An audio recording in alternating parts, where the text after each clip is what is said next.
When it comes to Ayurveda, an individual as in has the ability to talk. I want to do this again. Not happy. So keeping that apart, when we speak about a pain,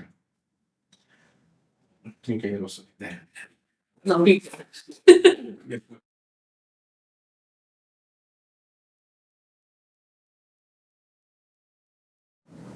Hello everyone. Assalamu alaikum. Namaste. Welcome to another episode of EGA Podcast Journey. And if you have watched our first episode, I think you know something about EGA. But if you have not watched, please do watch. We'll share the links below. For the past 20 years, Ayurveda has gone through many phases. The struggling phase, where it was a struggle to get it recognized, the growing phase, and now the expanding phase. Since 2001, Ayurveda is recognized as a clinical medicine system under the umbrella of traditional, complementary, and alternative medicine, which is regulated by Ministry of Health. And we have MOH licensed doctors, MOH licensed therapists practicing Ayurveda in UAE since 23 years now. But somewhere down the lane, the objectives, the purpose of Ayurveda is getting a little saturated.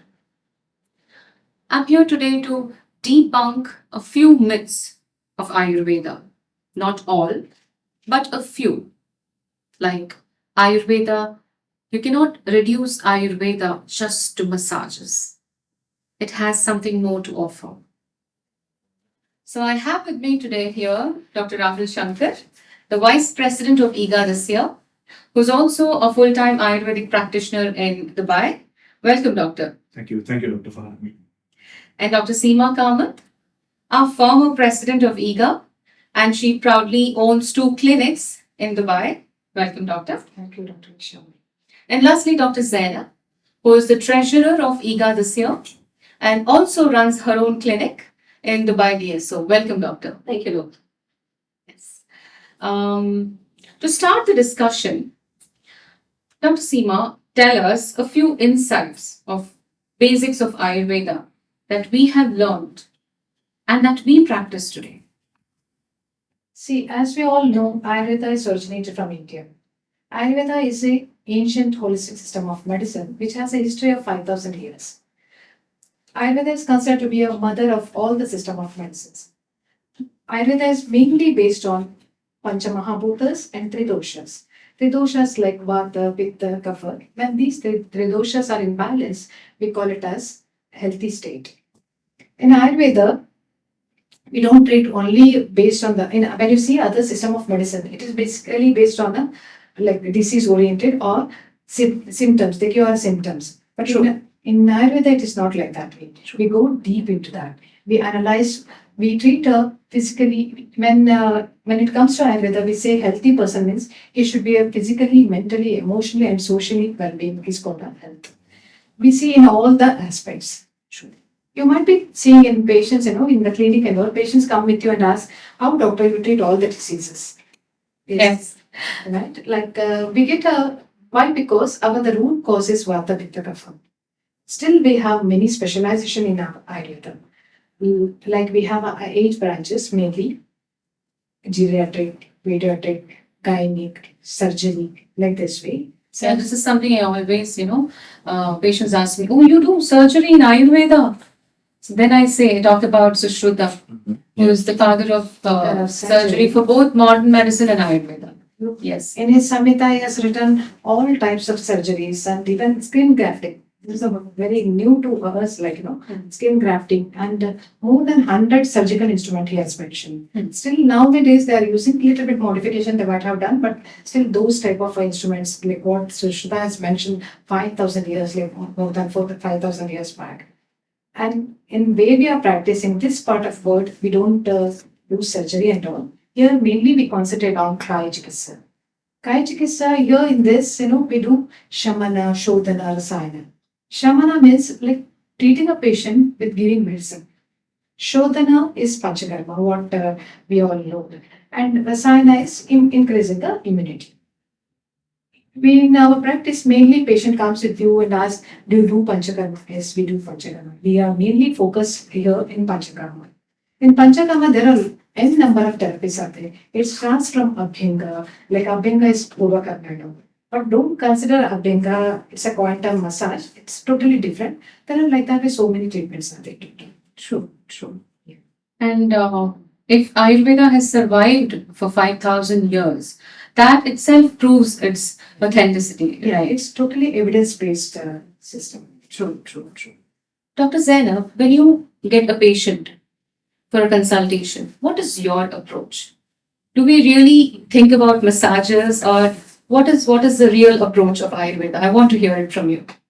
Exactly. Massage and Ayurveda are not exactly correlated.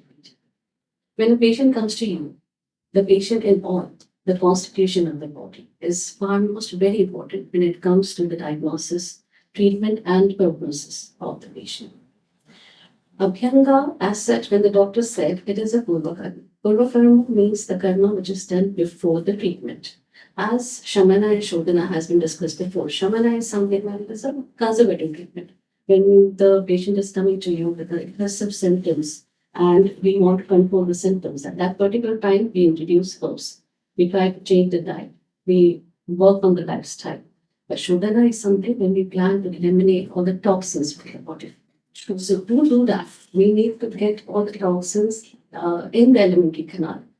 For that purpose, we do Purva Karmas. Purva Karma, one of them is Abhyanga, that is Snehana. It can be done with different oils, it can be done with herbs, it can be done with some kind of herbal powders, and another one is Vedana, when the steam is used in different forms again. Once these all toxins are collected in the alimentary canal, they are being excreted through different processes to the poo or pee or depending. As you said, when the patient comes to us, detailed consultation. You know, Ayurveda, the Eastern science, is very different to the Western science. We are not having a bulk study or a study of people as a whole. When we have a person, we study the constitution of the body with respect to our Pitta, Kapha, the five elements, the Panchamahabhut, and the Dhatu. Once we analyze what exactly is going wrong, where it is going wrong, we try to fix it. So we are fixing the dosha. Like no other person has the same fingerprint, no other person has the same iris scan, no other person has the same kind of body constitution. So definitely it is no way related. But Ayurveda is directly related to individual consultation, treatment, and its prognosis accordingly.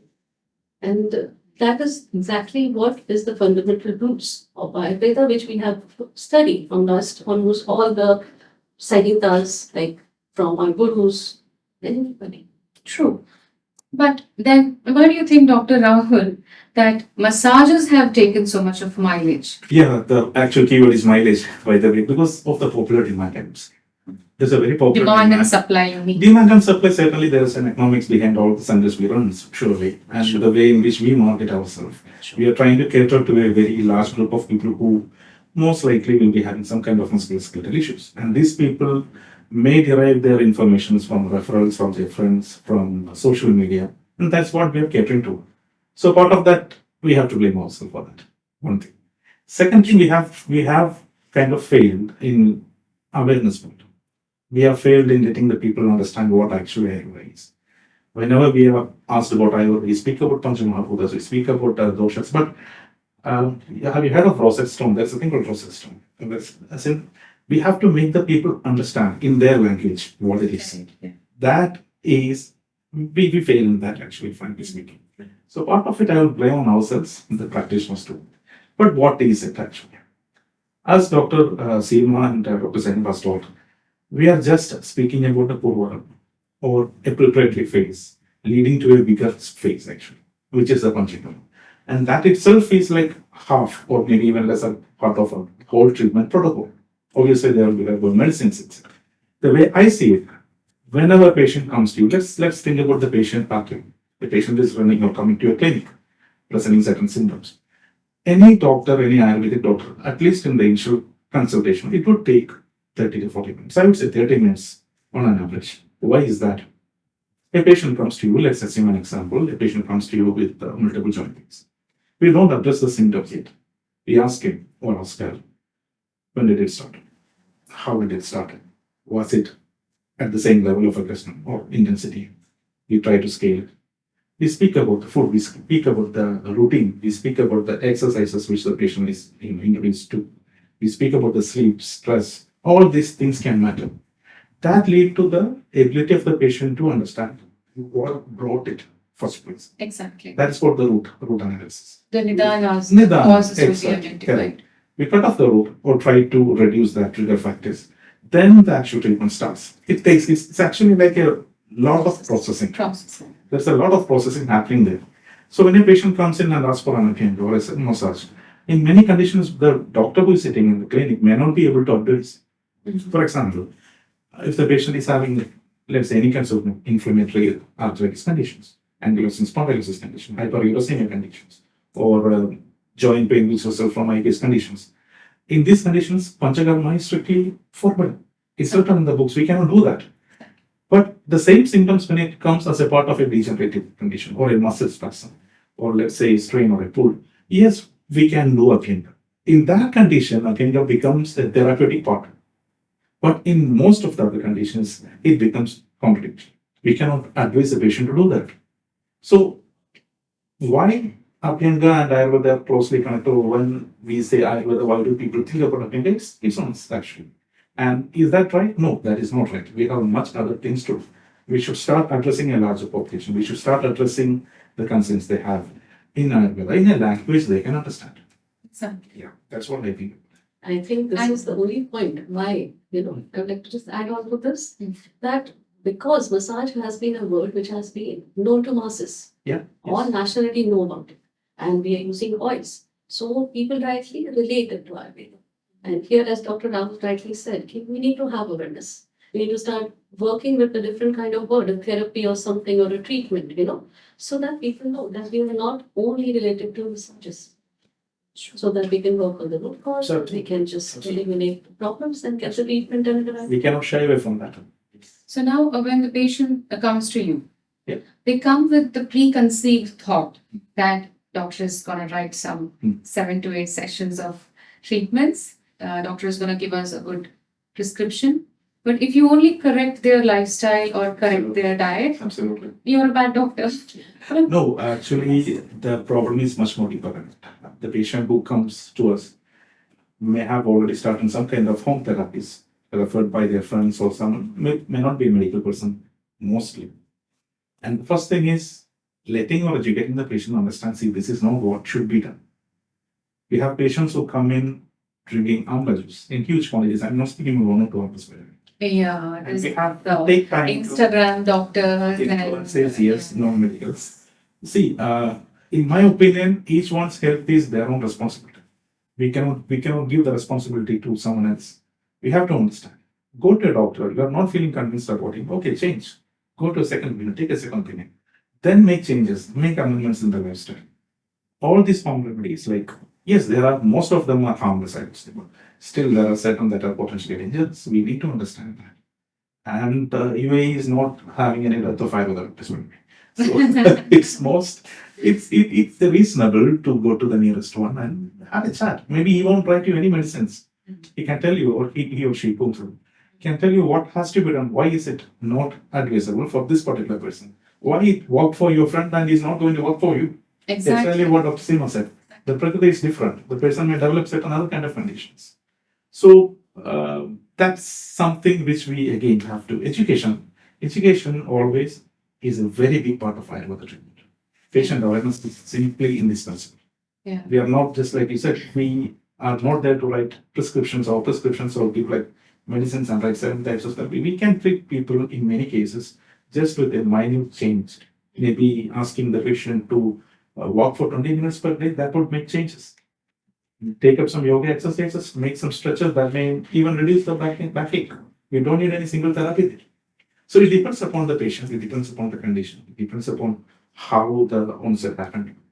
There are a lot many things, and most of my friends, including yourself, will be taking more than half an hour for the Yeah. consultation. That is one question which we usually face, and this is the answer for that. And the And also this burning question, like we want quick fixes, we don't have time, we can't take off. You Hmm. know, that time I just tell them this analogy that do you believe one night stands or do you Exactly. believe long-standing emotional relationships which will give you peace in the end? Very good. So Ayurveda is actually giving you peace in the end. So have patience. So that's what I say. So Dr. Seema, there's one more question that we hear. Do Ayurvedic doctors deserve consultations? So, of course. Of course, Dr. Isha, because it's not a crash course or something. As like other medical course, like we studied for 5.5 years, 1 year internship, and we have specialization also, plus 3 years course. We have many MD doctors in Ayurveda. After studying all these things, of course, we need a consultation. Apart from that, when a patient comes to your center, or your clinic or something, we don't, not only we don't depend on any medical report. We see the patient, we analyze the prakriti because same symptoms patient we may get like, but the treatment modality is totally different. Each individual has a different kind of a prakriti. All these things it differs. And for to analyze the patient, at least as Dr. Rahul said, we need at least 30 to 30 minutes consultation. I think minimum 15 minutes 15 is the 20 minimum time that And we need to spend. ours is not a system-based like symptomatic treatment. It is a root cause treatment. Then when you have to analyze the root cause, you have to go for a history and his emotion, all this thing, social, my emotion, all this thing comes. When all this matter comes, obviously you need to counsel the patient, you need to educate about the lifestyle. And we study hard, I think, And for 5.5 years. even in the world, for any medical, for that matter, not even Ayurveda doctors, for all the DCAM practitioners, Western medicine, or a pharmacist, we have to go through a process of licensing. You need to have a proper degree, you need to have your data flow done, you need to have exams done, there's a viva, there's a panel of doctors trying to check whether you know or you don't know. So definitely it's 100%, 100% important that the doctor sitting on the chair trying to treat you, trying to have a focus on your health should be paid. Sure. And again, it will be always better to go to see a doctor who takes consultation fee. Rather, Yeah, rather. Exactly. If you want it. Yeah, exactly. So, to conclude this, what is your takeaway message to all those people who think Ayurveda is just The massage? first thing which you can see is actually you can visit a doctor anyway. Rather than going through all these ChatGPT things, or let's say going to any kinds of websites, having a crude idea about what prakriti or body constitution is, making changes in your lifestyle to accommodate that. See, that may not work every time.